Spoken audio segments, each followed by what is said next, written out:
Hello and welcome to a very short, sharp masterclass on how to smash your review. At the time of recording, it is the 13th of March, and bloody hell, that's come upon us really quickly, right? It is review time. My name's Tess. I'm a career consultant. I spent 17 years in the corporate world, and I worked out the other day that I have had 17 reviews. No, that's a lie. 70 reviews. 17 years in the corporate world, 70 reviews is something ridiculous. It's a huge amount. So I'm going to take you through a really, like I said, short, sharp um, review masterclass of how to smash your review. So let's get straight into it. What we're going to do today, what's the aim of a review, what to do before it, what to do during, what to do after. Sweet as simple. We're going to smash through it. We're all bloody busy, babes. We haven't got time to be fanning around. So first of all, what's the aim of a quarterly review? The one we're looking at is Q1. It is the end of Q1. So the aim of a review, regardless of what time of year it is usually threefold. First of all, you do a bit of looking back. You look at what happened. Did you achieve what you said you were going to do? If not, why not? What went well? What didn't? And why? Then you look at what you learned in the process. So have you changed, evolved, grown on the basis of what you experienced in this last few months? And then you look forward and you reset. So looking at the current objectives that you set a few months ago now, do they still feel appropriate? What do you need to achieve? Sorry, what do you want to achieve for the rest of the year? Do you need to revise any of your goals up, down, push you less, more? Because now you know how the year's going to go. Do you need to kind of revise them down because they're not going to be achievable? Or actually, have they already been achieved? Do you need to kind of push yourself a little bit more? So, before the review, what do? Hold your own retro. This is really, really important. Retro is quite simply just short for retrospective, which just means looking back. And ask yourself the following three questions. Number one, what went well and why? Number two, what didn't go so well and why? And number three, what could you have done differently? So if you're watching this and you want to actually do these things, I recommend that you pause now and answer those questions. The best thing is to kind of use this like a workshop. So kind of go through and ask yourself the questions while I'm basically kind of running through the masterclass. So pause it now if that's what you're going to do. Welcome back. If you paused it, the second piece of that is to find the evidence of all of the great stuff that you've just done. So, all of these things, what you said went really well, what you said didn't go so well, and kind of what you could have done differently. Let's find the evidence of all the brilliant stuff that you've done. And this could be anything and everything. It doesn't have to be delivering projects, it could be other stuff. And let's not forget about times when you've been recognized for the work that you've done in the last few months. So, while you're answering the questions from the slide before, as I said, you can think about emails that you've had from senior team members recognizing your good work, messages from others praising what you've done, the fact that you delivered some key projects, maybe some data or metrics showing the success of the key projects or KPIs which you've been delivering towards or pushing to help to achieve. Next up, reflect on what didn't go so well. So take some time to think about that. If it didn't go well, was there a reason that it didn't go so well? Was there a specific thing or reason or something that came up that meant that you didn't achieve your goals and why you didn't achieve your goals? And have a think if this is highlighting that there are any kind of key problems in your area, industry, kind of what you do, your team, whatever. And take responsibility. What part did you play in achieving or not achieving the objectives? So, one of the best things that you can do for your manager is be like, yeah, we could have done this, and actually, I probably could have helped to do that a bit more. Take responsibility. What part did you have to play? Ask for feedback. Sometimes this is only done in an end of year review. EOY, like that, stands for end of year. So, if you want to, you can ask your colleagues, peers, or manager for feedback. And if you get this before the session, you can reflect on it and go into the session armed with a conscious response to the feedback. Reason I say this is because sometimes the feedback isn't positive, and actually, usually and often, sorry, it's really constructive. But sometimes it can hit a nerve. Sometimes we can take it personally, and if you feel like that, then take a minute. Absorb it, read it, reflect on it. Don't unconsciously react to it and go into your meeting with your manager with your unconscious reaction, because usually that's highly emotive. We might be angry, we might be defensive, we might be all of the above. So take a moment to reflect on it, and then you can come back with your conscious response. And that might be that you want to kind of know more about what people have said or whatever.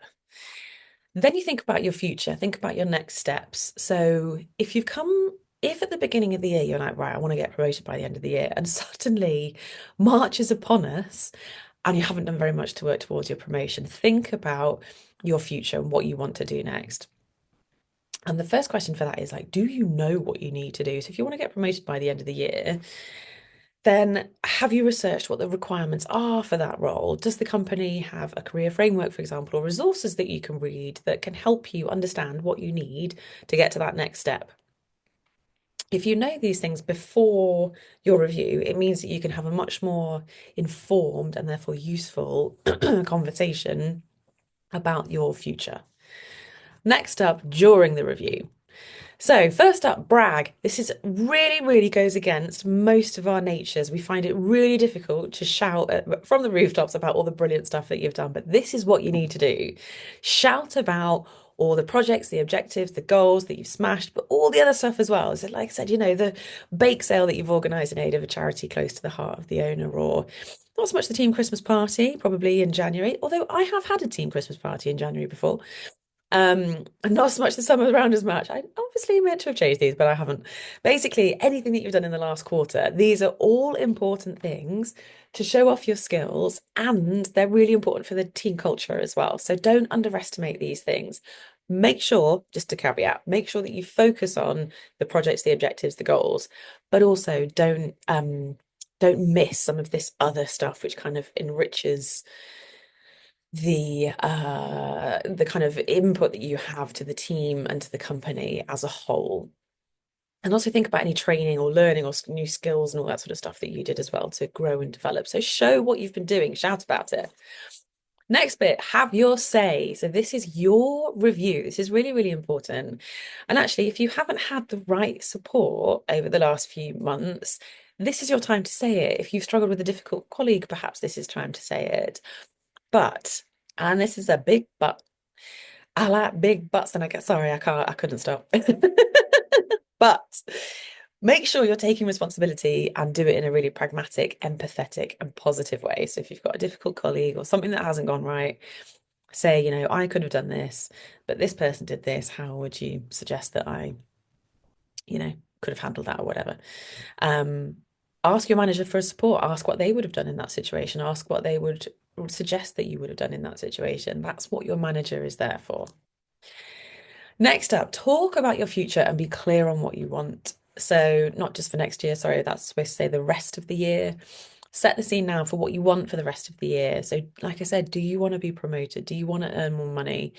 Do you want to move teams or learn more of a certain subject? What do you want for your future? We don't spend enough time thinking about our future and then realizing that we have the power now. Everything that we do now dictates kind of which path we go on basically to which future we choose. So if you're not in control of it, somebody else will do that for you. So somebody else will dictate your future for you. So this is your reminder that if you want to be in control of your future, if you want autonomy and, if you want to feel good about it, you want to take responsibility for it, this is how you do it in your review. And then ask your manager for support in helping you to get to wherever it is that you want to be. So, like I said, sow the seed that you want to get promoted this year. So, be specific about how you want your manager's support in getting there. Do you need them to coach you into a new role? Do you need them to help you build skills or introduce you to someone that you'd like to be your mentor? Whatever it is, ask your manager for support. And really importantly, I don't know if I've put it here, really importantly, get them to be specific in what they say. So if you tell your manager that you want to get promoted and they're like, and you say, what do I need to do more of to get promoted? They might say something really vague and irritating like, you need to be more strategic. This is something I was told all the time. You need to be more strategic. And I thought I was the idiot for not knowing what that means. No, no, no, no, no. If they can't tell you what that means, they're the idiot. So basically, when someone tells you to be more strategic, it doesn't matter what they're saying. You need to get them to clarify what it is that they mean. If they say something like you need to be better at this or better at that or more of this, get them to define what more and better actually means. What do they need to see you doing on a day-to-day basis? What do they need to see you delivering? Get them to be really specific and hold them to account with that. Next up, be open to feedback. So again, sometimes this is only in an end of year review. But if you do have some feedback, then be really open to it. Listen objectively. If it feels negative, And you can feel yourself kind of having a sort of visceral emotional reaction to it, like you're getting defensive or it's making you angry, then um, I would suggest that you say, you say that you'd like to kind of make a note of it and take some time to reflect on it before saying how you feel about it. Feedback truly is a gift. I've had so much feedback where I've been like, what the hell does he know? What a dick for saying that. And then I've given it a couple of days and I've thought about it and I've reflected on it and I've been like, oh my God, he's right. And that's really annoying, but feedback is a gift. And then it helped me to kind of make some changes and stuff. Side note, while we're here, if you're getting really defensive about some feedback, it's probably because it's true. It probably touches a nerve because it's true. Like I said, I've learned this the hard way many, many times. Next up, after the review. First of all, very simple, do what you said you would do. So if you said that you would do something in the review, go and do it. If you received some feedback, if you received some feedback and you said you'd like to reflect on it, then do so and follow that up. Take responsibility, try to be objective. If you don't agree with it, that's absolutely fine. Ask your manager to kind of talk about it a little bit more in a bit more detail, or ask someone else in the team to for an objective view. But make sure it's somebody that you trust. Hold your manager to account. This is what I said. I say this time and time again. If you want to progress, what did you talk about in the meeting? What do you need their help with? Follow up with a list of things you would like their support with. Can you put meetings in the diary to discuss career progression? So, keep them to account. If they're not going to be the ones proactively managing your career, which some managers are better than others on this, then you need to be the one that's managing it. Stop blaming them for the fact that you're not where you want to be. You can decide, you can take control, you can take responsibility. And also say anything you've missed. I've done this many a time where I've had a review and I've been like, God, I really wish I'd said that thing. And you can feel free to ask for a follow-on session or follow up with more evidence of the things that you've done. If, for example, you get into quite a difficult conversation where you say, can you tell me what you'd like to see more or less of in order for me to get promoted at the end of this year? Or, if you don't want to get promoted, change the word promoted for pay rise. If you want to get a pay rise, if you want to get, be recognized for the work that you're doing, what do you need to see more of from me? Um, if you want them, if they then give you an answer and you're like, I already do that, they obviously aren't seeing it. So follow up with more evidence of those things that you've done. And like I said, if other things come up, feel free to ask for a follow-on session about that too. And then I think this is lastly, yeah, write it up. So we all think of this as the really, really boring part. And yes, sometimes it is. But what we forget is that this can be a really useful written record of what was discussed, the time and date that these discussions happened. And that can be important if you're going for a promotion. And it can also help to hold your manager to account. So actually what you could do when you write it up in the system is my manager said they would help me with X, Y, and Z, and I'm really excited about doing that, whatever, you got to play the game a little bit in the corporate world, tell them you're excited. Woo! So take a breath. That was it. That is an absolute whistle stop tour of every single thing that you need to do to have a really good review. So, woo, take a breath. We're all busy. We like to go through things quickly. If you want to take the time to do the things, then go through, start at the beginning and press pause with each thing and do each of the steps. So ask for feedback. You can send a couple of emails to people, do the reflection questions, just literally just pause and kind of think about the stuff. And then prepare before the meeting. And then you kind of make sure that you're on the front foot. And then you follow up afterwards and hopefully smash it from there. If you want more from me, I run free regular workshops on the 5-step formula to get you promoted at work. So if you want to get promoted at work this year, you need to come to one of these sessions. So we all, when we think we want to get promoted, we spend all our time thinking about the leadership capabilities and looking at what's the word, like kind of skills and training and stuff that we can do in terms of leadership. That is only one part. The other 5 steps are finding clarity, mastering your mindset, the leadership capabilities, making it happen, and then amplifying it all with a little sprinkle of magic, which is, as you may or may not know, how I like to work.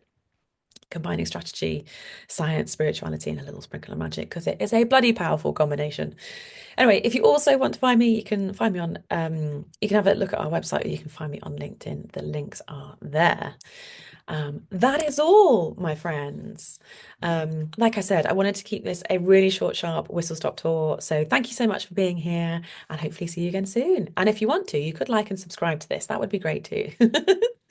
Thanks so much. Bye.